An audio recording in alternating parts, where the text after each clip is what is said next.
First of all, welcome. I haven't said hello and welcome yet. So yeah, welcome to the interview. Um, Similar format. I'm not sure if you watched the previous ones, but it'll be the same format, which is um, will be 45 minutes to 50 minutes of mock interview, and then we'll have 10 minutes at the end for questions and stuff, for questions, feedback, etc. How's that sound? Okay, sure. All right. Okay. All right. So here's the first question of the day.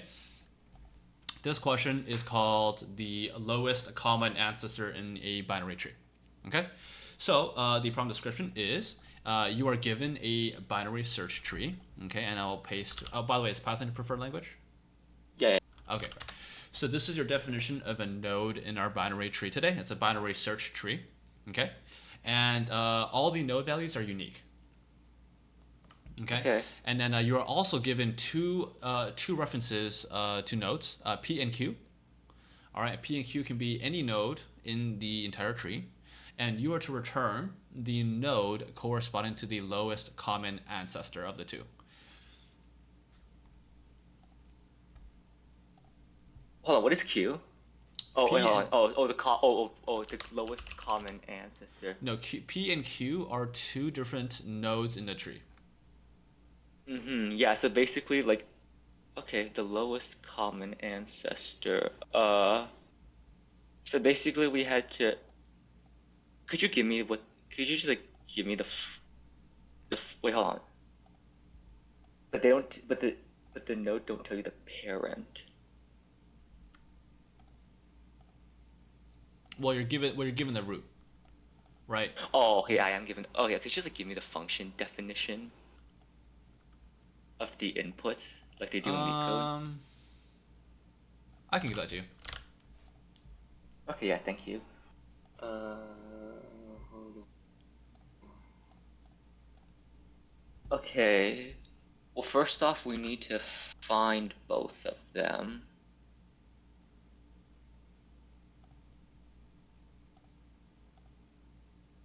Hold on.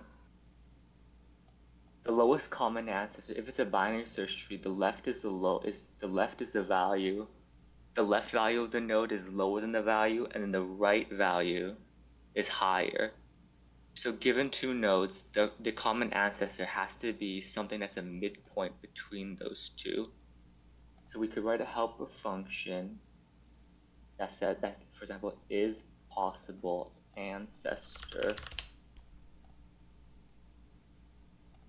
a,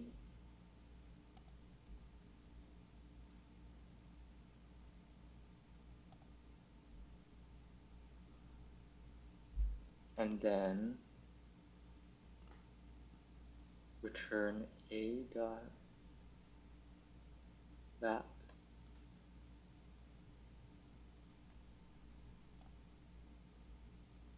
Hold on, do I do this for a or b? Actually, I don't know. I actually don't need it. So let's just write it down. A node can only be an ancestor if it's the midpoint. If its value is between Q and P.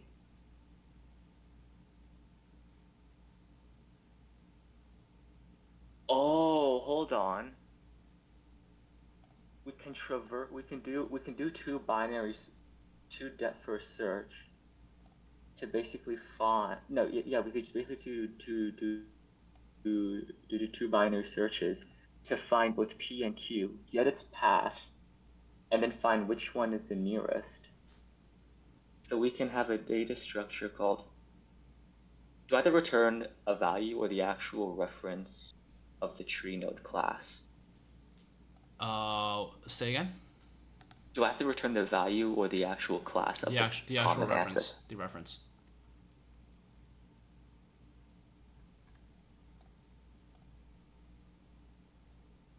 Okay then, we can have, yeah, so hold on. We can have find path for Q, find path for P.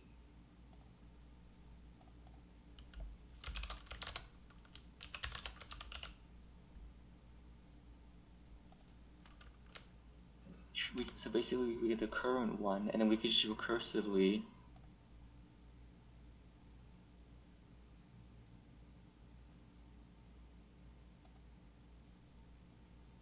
default would just be an empty string.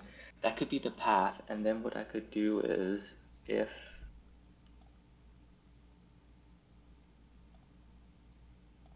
current dot, hold on, all nodes are unique, right, in the tree?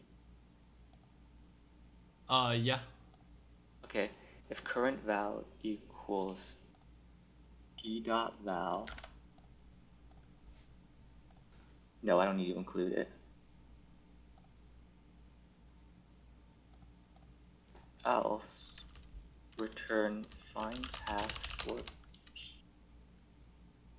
elif current val is less, yeah, because if the current value is less than p, wait, hold on.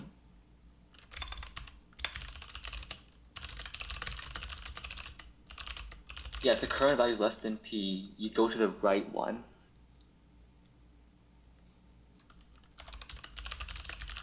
No, you go to the right.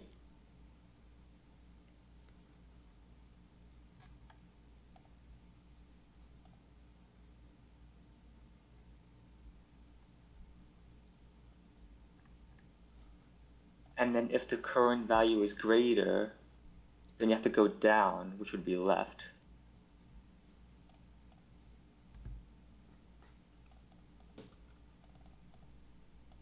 Actually, no. Find path for it. Actually, no. I could just do one general one.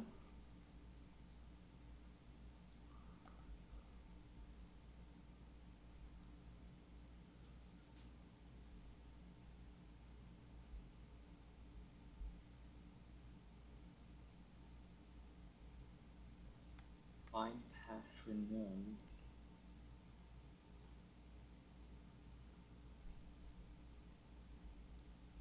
Yeah, because target dot right.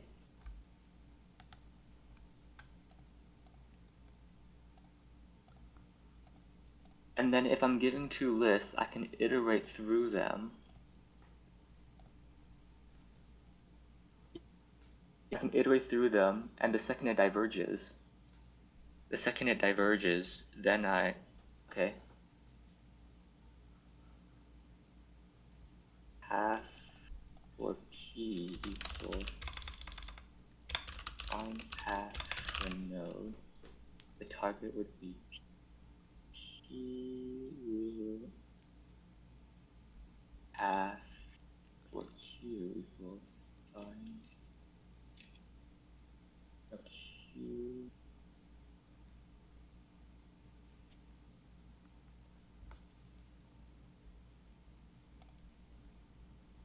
And then what we can do is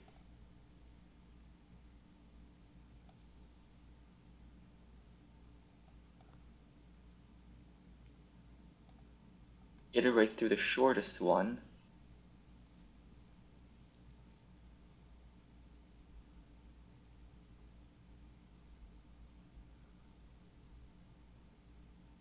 Yeah, iterate through the shortest one.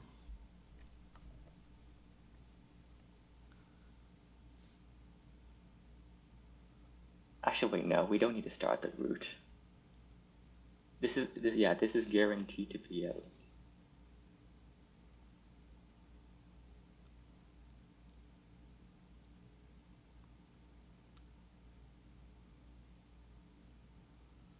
And then what we could do is if path for p doesn't equal path for q, return answer, and then, or we could do answer equals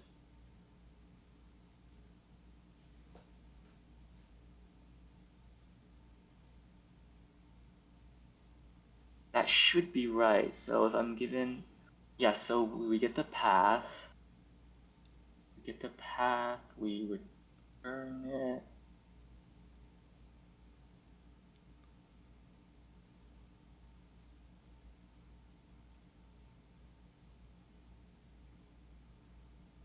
The reference should be the same, right? How does the memory work in Python? Yeah, it should be passed by reference, so therefore,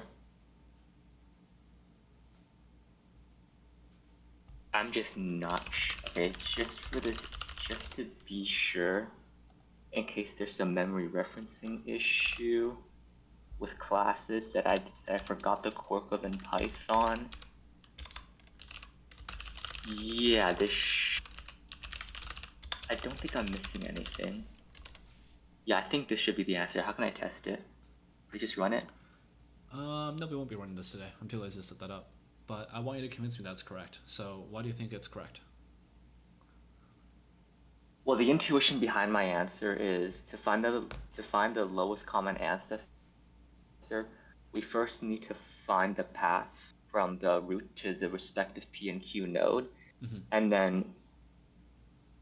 and then when we get the path, we check the path starting from the root and see which ones they have in common. And the second is a divergence. Then we identify the previous one that there was alignment as the lowest common ancestor. Okay. Can we talk about the time and space complexity of this function? This is binary search, so this should be log of n. Well, the exact one would be 2 log n plus n. No, 2 log n plus n with n being the size of the tree. Because 2 log to get the paths for both of the to get the path for both of the nodes, and then n to iterate. No, this would just be this is log n. The depth is log n. My bad. Yeah. So what's your This answer? should be 3 log n. Okay. This should be 3 log n. My bad. It's not n. 3 log n. Because at most this should be the deepest n. So yeah, 3 log n. Or specifically log n. That's my time complexity. Okay. And the space complexity, the only memory I use is to store the path, and the maximum that should be would be the depth of the binary search tree. Yeah. Oh wait, no. Wait, no, I'm actually so stupid. The maximum depth of a binary search tree given n nodes is n, because it'd just be a straight line. So the worst case, yeah. So the space complexity is 2 log n plus n, and then the space complexity is 2n. Sorry, so what's the time? The time complexity is log n. Okay, and the plus space? n. Oh, plus n, okay. Yeah, because I'm actually so stupid. The depth of the binary search tree of given n nodes is n. It's possible. Yeah. So yeah, and then the space complexity is just 2n. Okay. All right. Okay, I'm happy with that, but I think we can improve on the space. I think it's possible to improve on the space complexity here. So I want you to tell me, why are we storing the paths? Oh wait, no. Oh wait, actually, I think there is a slightly better way. I think there's a slightly better way in that we could basically find the path for one. Okay, so I'll explain the first question. I'm using an array to store the path because I need to track the path. I need to track where where it's the same and where it diverges to find a common ancestor.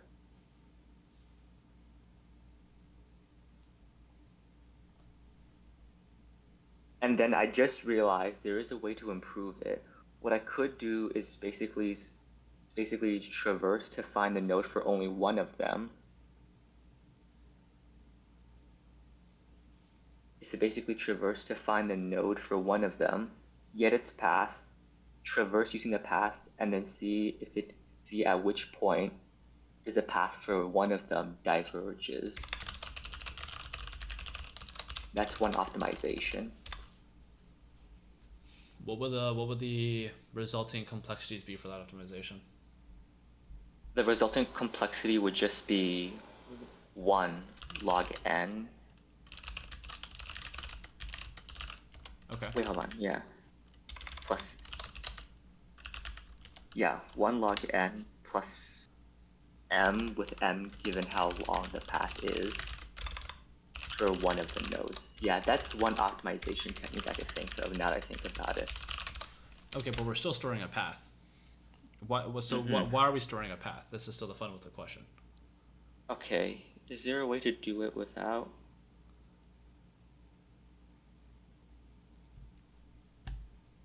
Is there a way to do it without storing the path?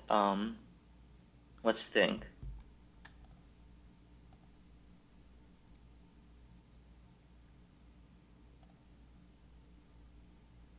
I use the path to keep track of of the ancestors of both P and Q, so I know where it diverges on the binary search tree.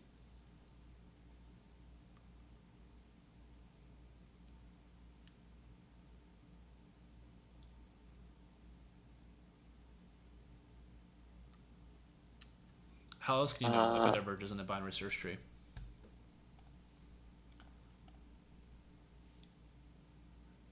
Oh, let me just take out let me just like pull up Excel draw and just Yeah, you can go to the drawing tab for that.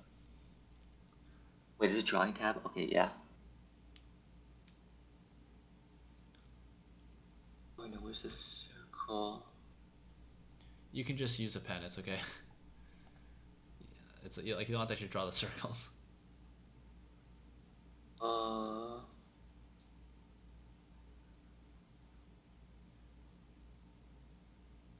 And then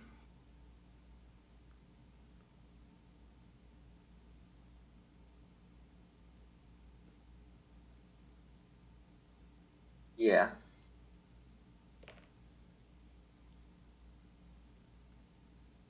And then let's say these are my ones. And then this.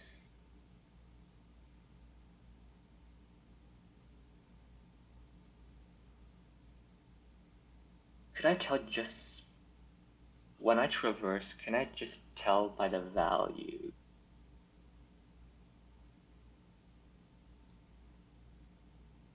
Can I tell just by the values? Okay, let's say I'm traversing to find one of them.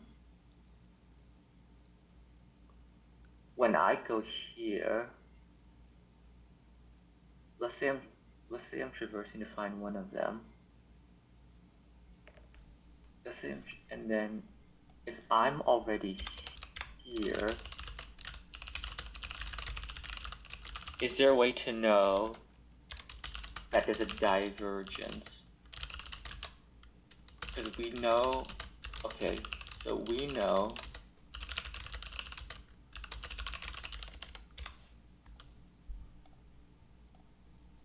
that the current value is high, so we know P is higher than the current value, but Q is less than.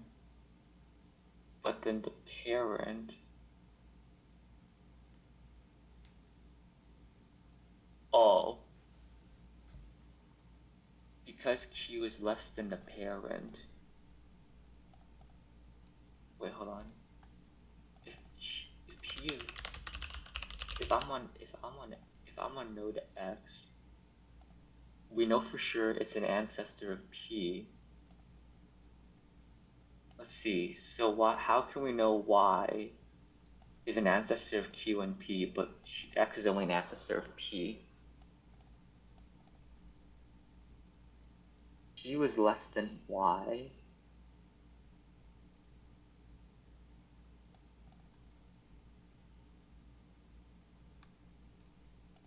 Is it because it's increasing?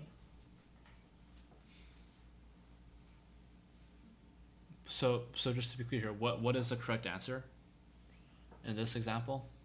Y. Okay, good. So what is a property of y that is not a property of previous nodes in the graph or the tree? Sorry. Wait, the previous ones are ancestors, though. Its Yes, ancestors are ancestors. but they're not the least common ancestor.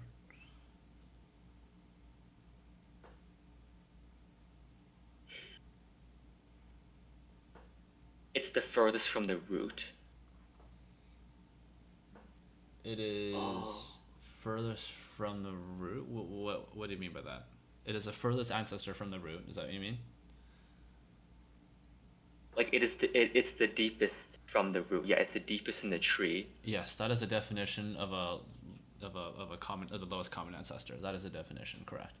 Now, I'm thinking about the specific property of the numbers, right? Like, what is a property of the number there? That I'll draw this out for you a little bit. So, use a pen here. So we have a number over here, right? This is your number. What is a property of this number that is not a property of this number? Or I'll put it another way. What's the property of this number? Actually, okay, it's an easier way. What's the property of this number that's not a property of this number? Wait, hold on, but we don't know if it's left or right though in that context. What do you mean you don't know what's left or right? Wait, no, but it's just a pair, but we don't know if it's. But the parents in my example has only one child. So we don't know if it's. Oh, no. We do know if it's the left or right one. Yeah, it has to be one of them. It has to be left or right. I didn't specify whether it's the left or right child of the parent. So one property Y has.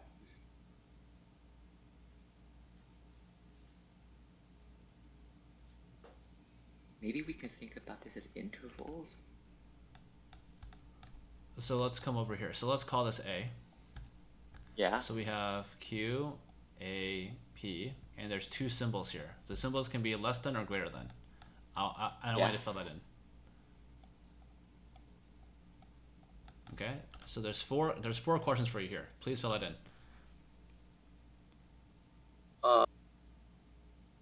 There's four what? So there are four relationships here, right? Oh. Please fill that in. Okay. A is greater than Q, and A is less than P. Oh, Are you sure about that? Hold on. Hold on, but I didn't specify whether Y is the left or right. If Q is less than A, what does that imply though? Oh, if Q is less than A.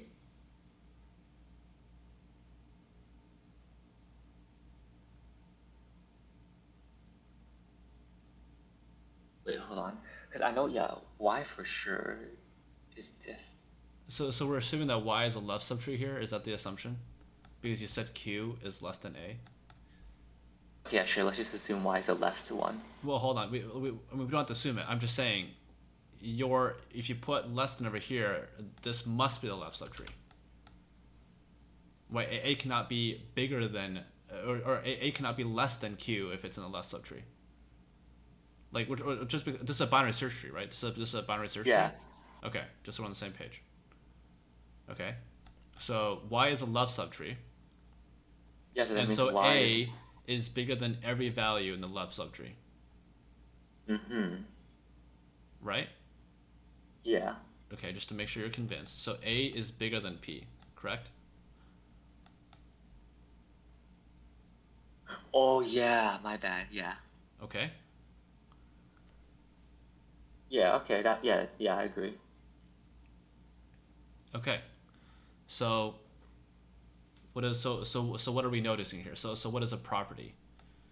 The property we're noticing here is unique. It's not unique to the Y value, which is our goal to discover, but it is the first node in our sequence in what we previously called the path to fit this definition. Okay? Right, yeah. Yeah, that makes sense. Oh. Yeah, yeah. Oh, okay, yeah, that makes much more sense. Yeah, because initially A was greater than P, but now Y. But now y is less than p. Oh. When the signs flip, then it's the lowest common ancestor. Oh. Okay, that makes much more sense now. Okay. Yeah. Let's see you implement it.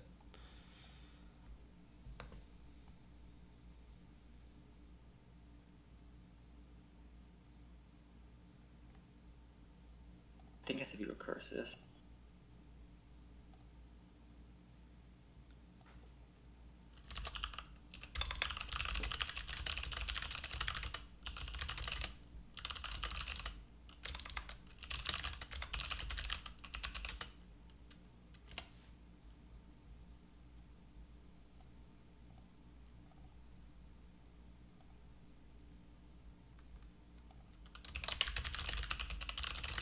Wait, hold on, but I do need to...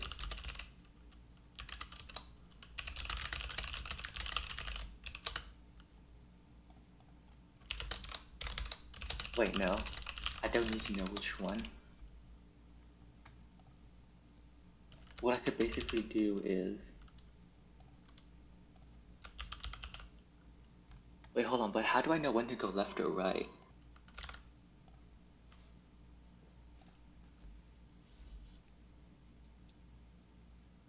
Let's call this one Z.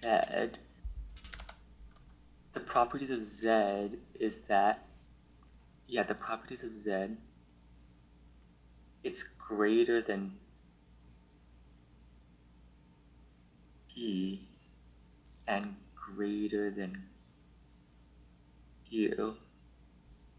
Okay, that's the property. If one node is greater than or smaller than both of them, if one node, yeah, so basically if a node is smaller than or greater than both of them, then it can't be an ancestor, but if it's between them, wait, hold on. But A is greater than...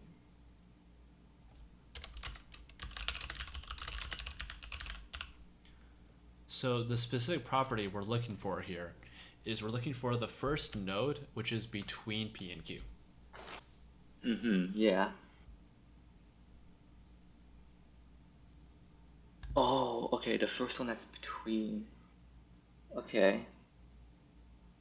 Whereas A is always...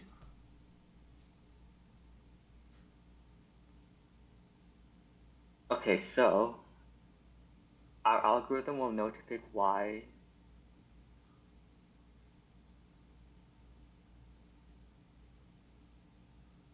Wait, hold on.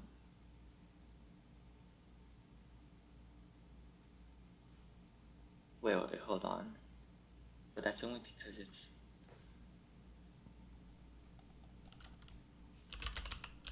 Wait, let me just draw another one just to see. So, root A, B, C. Yeah, and then Q and P. How will our algorithm know whether to go left or right in this case? In this case, B would be greater than Q and P, but so is A.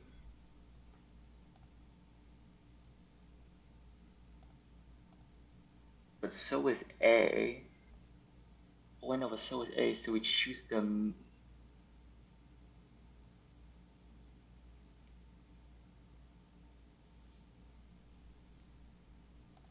Hold on, so if they're both greater, we choose the minimum.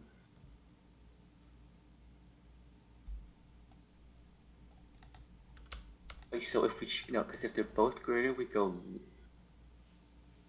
If they're both greater, we go left. But what if it's the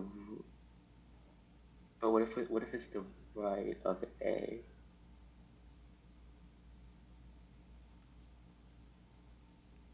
If it's the right, yeah, hold on, this takes some figuring out. Because if A is the right of both Q and P,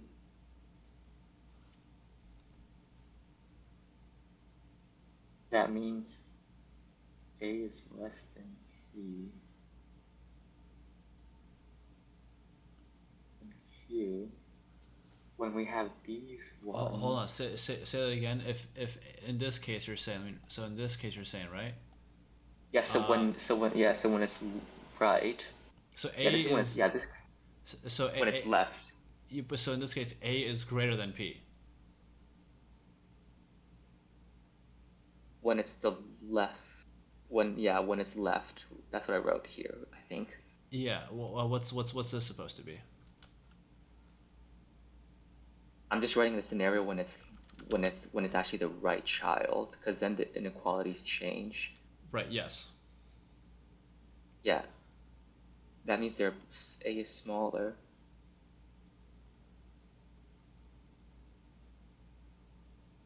Yeah, this will take some figuring out with the conditionals. So if they're both greater than the targets, you choose the left. If one of them is... Wait, no. But if one of them is smaller...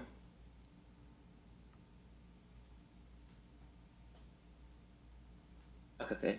So basically, that makes sense. When both of them are greater than the targets, you obviously choose the smallest one. But what if it's in between? What if it's to the right or to the left? What if it's to the left or to the right? Okay. I want to pause on this for a second. There's really only three conditions. Okay. Yeah. The three conditions are if your current node, and talk about values, okay? If your current value is larger than if your current value is larger than the largest value, okay. So if your current node is larger than the largest value, then you go left. Okay. If your current node's value is less than the lower value, than the lower value between P and Q, then you go right. Okay. And then the moment your value is in between P and Q, that is your answer. Those are the only three conditions. So basically, if the lowest value, so basically highest target larger than current, go. No other way around. Go. No other way around. So in this case, I wanted to say this without loss of generality. Assume Q is less than P. Okay. Yeah. Okay. If your current value is less than Q, go right. Oh, so if the smallest is smaller, go right. What's the highest you're supposed to mean? Never mind. Okay. If the Yeah, so the smallest is larger than the current one. Go right. If the smallest is larger than the current one, go right. Yes, and the largest is smaller.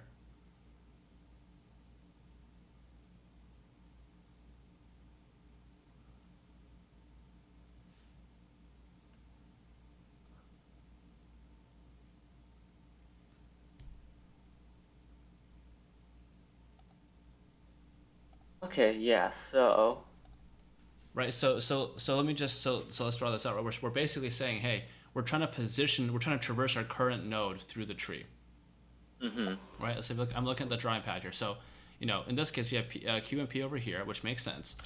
over here we are larger than p. We're larger than the largest one, right? We are larger than p, right? Right. If we're larger than the largest one, in this case, in other words, the largest is smaller than the current one. That's always say, right? The largest, which is over here, is smaller than the current one, right? Understand? Yeah, we go left, Yeah. right? Okay, that makes sense. Okay. And then over here, and then if you look at this, so now we're at A, where what's going on with A? We're saying, okay, A is still larger than the largest one, right? Because it's the left subtree, right? Mm-hmm. So we still want to Then go you left. decrease it. Okay, that makes sense. And then now when we're over here, right, our target node, it is between Q and P. So we're done. Mm-hmm.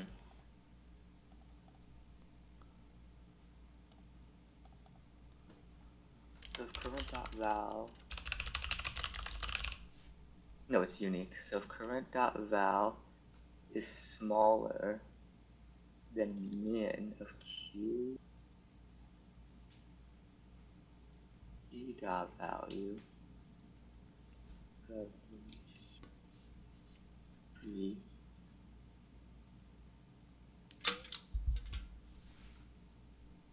return traverse tree current. Yeah, because if no, you go right. If the current is smaller, yeah, if the current is smaller than those, you increase it. If the current is smaller than the largest value, you decrease the current.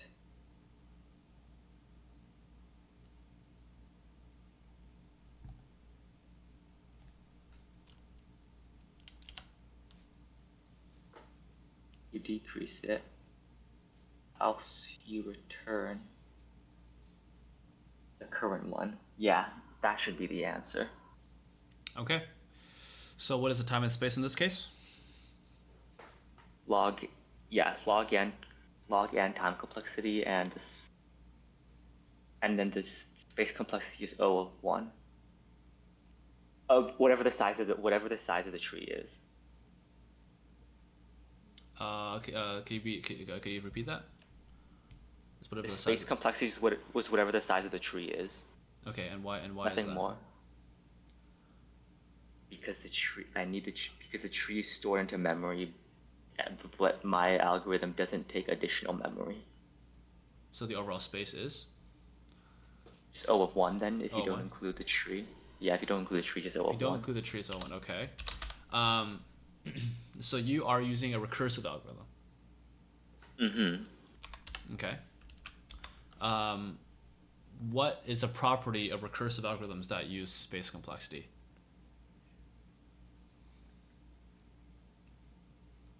It adds to the stack. Correct. Oh, wait a minute. So the space complexity is whatever the depth of the tree. Yeah. Okay, So so the space complexity is the maximum. Yeah, the space complexity worst case scenario will be the maximum depth of the tree. which is? The worst case would be O of n with n given the amount of nodes. Okay. So how can we not have a stack? Don't use recursion and just use iteration. Correct. Oh, it's just that I mostly use recursion, so... And you'd like me to do it with iteration, right? Well, I would like it to be more optimal, so whatever it takes.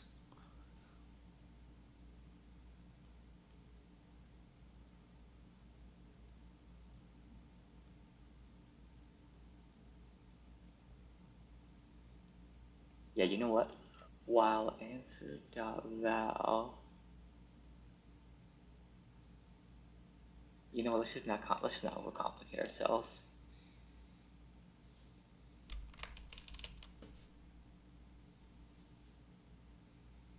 If per answer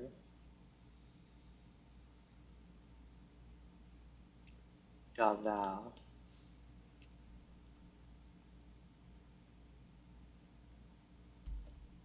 per answer is equals current answer dot right. LF current answer dot val is greater than the max.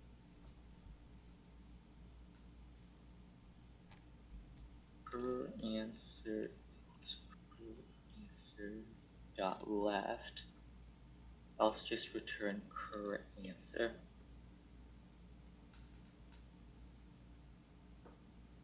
This one should include, yeah, this one should be O. This should be constant space complexity. Okay. Okay, and that is all. That is all. So at this point, I want to end the mock and then go into the feedback and the questions. So I just want to start off here by just asking you, how do you feel about this question? How do you feel about how well you did? Strengths, weaknesses from you first. Yeah, I think this is a really good question. It's a really fair question. It does challenge me. Mm-hmm. The first one I did, the first one I did. So I guess one strength is I did find an answer. I did find an answer relatively quick, Mm-hmm. but I didn't. Oh yeah, I guess one weakness is I didn't communicate. Yeah, well, I guess one weakness about my approach was I just simply implemented whatever the first solution came to mind to find the answer. What I should have done was come up with whatever my answer was first and then ask myself how to optimize it. Then I write the code.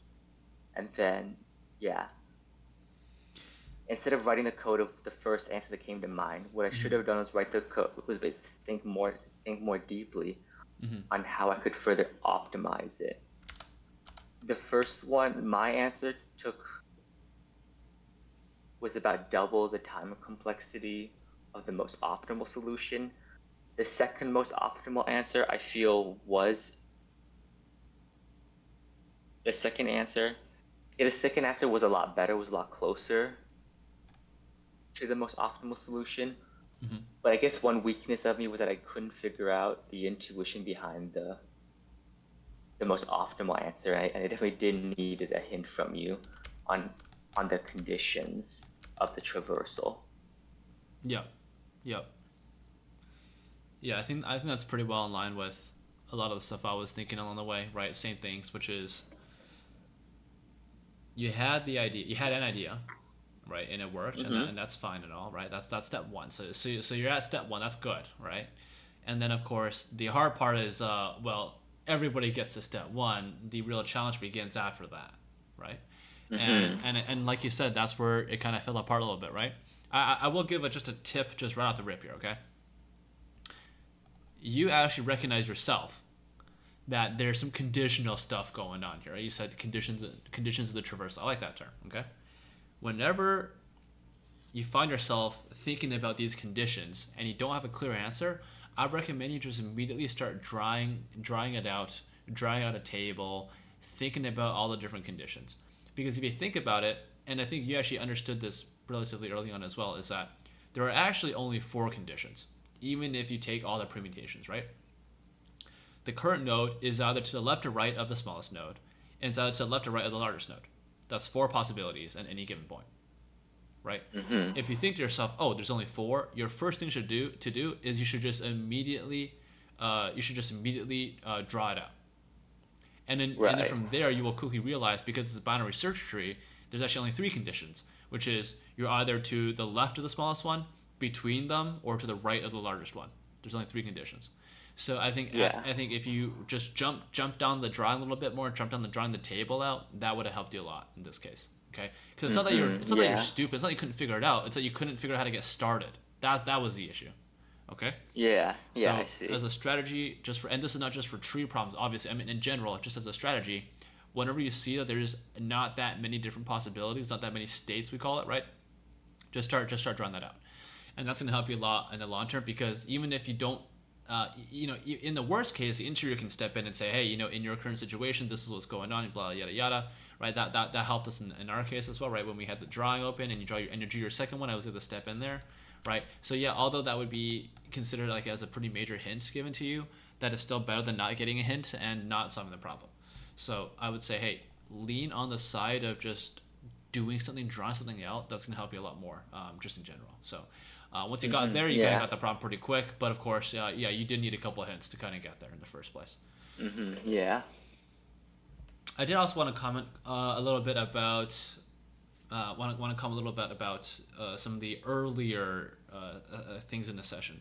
So this is another piece of feedback I want to give, which is I think you thought of an answer really quickly, and that's really good. And then you kind of just started implementing things right away. And I think, like you said, I want to echo what you said is, hey, maybe slow down a little bit. Think about maybe there's something better to do, right? And in general, I would generalize that a little bit more and just say, hey, get a bit of buy-in from the interviewer, okay? Like, hey, here's my process, here's my algorithm, here's what I plan on doing. Hey, what do you think? Do you think this is good? Should we spend a bit more time thinking about that, right? Like, there's a little bit more there you can interact with the interviewer on to just help them along, bring them onto what you're thinking, and that gives them an opportunity to comment if they so choose on your algorithm, right? Like Yeah. if they like what you're doing, then I mean, obviously no problem, continue on. If they don't like what you're doing, they have a chance to step in and kind of guide you up from the get go. Okay, so it's like a no lose scenario for you to just ask that just off the rip. So I would recommend you start doing that as well, and that might have helped you clear up a little bit more in this problem. Okay, Yeah. and then sorry, were you gonna say something there? I just said yeah. Okay. And then last thing I want to comment on in this case was about the time and space complexities. Okay, so time and space complexities. First of all, a couple things I want to say. This is dependent on the interviewer, but I like that you gave me the constants. Okay, I like that. I like that you were precise with the constants. I thought that meant that you were very clear in your mind about what's going on, and I think that it's also very good that you caught on to the worst case, being that this is not a balanced binary search tree, right? This could be a skewed one, and you caught that on very good with the in instead of log in. So I thought that was well done. One thing I will say though, as a little strategy thing for you as well, is uh, you don't like whenever you're asked for the time and space, you don't. It's not like you have to give it right there on the spot. You can think about it. You can work through the problem a little bit, right? So what I would do for you is, hey, you have the knowledge to solve it correctly. Take an extra 10 seconds just to walk through it, just to think to yourself what's going on, right? That way, when you do give it an answer, it is a great first impression. Okay, like it's not great to be Yeah. like, oh, here's an answer and it's like mostly correct, but then you got to correct later on. That's not as good. Okay, so just Right. just take the 10 seconds. It's totally okay. Take the 10 seconds and then come up with a more polished answer. And of course, Yeah. a little detail that at the end, you forgot about the call stack. The call stack, that is something which does trip people up, obviously. Um, it, you know, and it's not like you didn't know about the call stack. And once you were reminded of it, obviously that, and then you were very quick to point that out. But again, this is one of those things, right? Take the 10 seconds, and then just think through it. Hey, this is recursion. Recursion means there's a call stack. What is a depth of my call stack, right? So just take the minute to think about that. That's always going to help you out. And I'll give you another tip. If you're thinking even higher level, before you implement recursion, you should think to yourself, oh, this is going to be a recursive function. I'm going to take a mandatory space complexity here. Is this space complexity also going to be required on the iterative solution, right? If it is going to be required on an iterative solution, then it's okay. If it's not, then you want to pause and think about it, right? At the very least, you want to call it out. Hey, Yeah. I'm going to use a recursive solution here. I know this is going to use some calls, some space on the call stack. I'm gonna just go ahead with this unless you have any concerns. So again, right, just call it out to 10 seconds. It's gonna go really far. So it's not lack of knowledge, right? So you're already most of the way there, but just a bit of strategy for you. Yeah. Okay. Thank you so much. This is really, really helpful. Cool, great. That's all the feedback I had. Of course, I'll send you notes after, but I want to open up. We have like 5 minutes, so I want to give you some space. Any questions about this interview, this question, or just about anything in general? Yeah. I mean, I was gonna say whether this would I guess one question I asked is, does this constitute as a pass? So I would say that is dependent on the bar of the company and the interviewer. So I'll tell you what went well this interview. A couple of things went well is that we did get to the correct answer at the end. That is a good thing. So that's for a lot of companies. That's going to be basically the major indicator. Okay, but let me tell you, like I said, the feedback wise, a couple of things I think could be improved. The first thing was the time control, right? Like we did take up a lot of time, and I think, like I said, a lot of time could have been saved had you checked in earlier with the interviewer about proceeding. Okay, so I think that would have saved a lot of time. We could have gone through some more follow ups in that case. And I think you did confuse yourself quite a bit with the states. So in Mm-hmm. this case, if this interviewer was more focused on technical execution, that might be a tough sell because you did miss a critical part of the traversal of the states.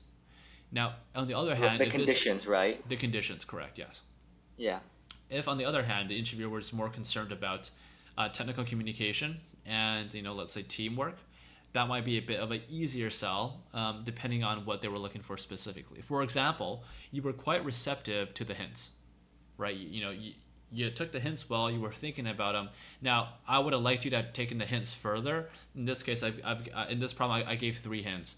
I would expect after one that you would be able to solve the problem, right? In this case, the Right. specific hint would have been when I drew out the first conditional block with the QAP, right? With this hint, I would expect you to solve it from by yourself from this point onward.